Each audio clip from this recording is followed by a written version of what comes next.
జై బీసీ, జై మల్లన్న, జై తెలంగాణ రాజ్యాధికార పార్టీ.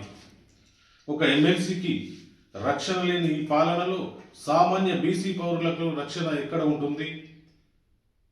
ఇది కేవలం ఒక వ్యక్తిపై జరిగిన దాడి కాదు, ఇది మొత్తం బీసీ సమాజంపై జరిగిన దాడి. అగ్రవర్ణాల అహంకారంతో బీసీల గొంతు నొక్కాలని చూస్తే మీ రాజకీయ పునాదులు కదిలిపోవడం ఖాయం, గుర్తుంచుకోండి. కవిత అనుచరులపై, గూండాయిజంపై, బీసీ ఎమ్మెల్సీ మల్లన్నపై దాడిని సమర్థించుకుంటారా? బీసీలంటే అంత లోకువా? మీ అహంకారానికి కాలం చెల్లింది. రాజ్యాధికార పార్టీతో మీ రాజకీయ సమాధి కట్టడం ఖాయం. దాడికి పాల్పడిన ఎమ్మెల్సీ కవిత అనుచరులపై, దానికి ఉసగొల్పిన కేడీ బ్యాచ్పై వెంటనే క్రిమినల్ కేసులు నమోదు చేయాలి లేదా అరెస్ట్ చేయాలి.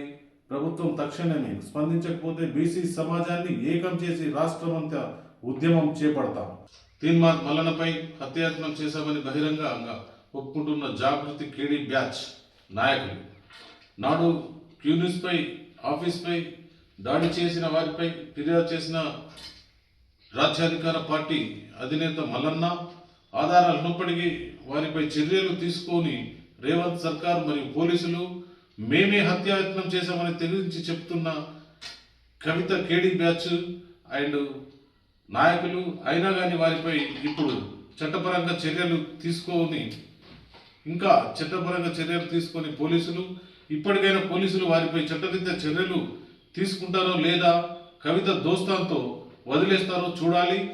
జై బీసీ, జై మల్లన్న, జై రాజ్యాధికార పార్టీ.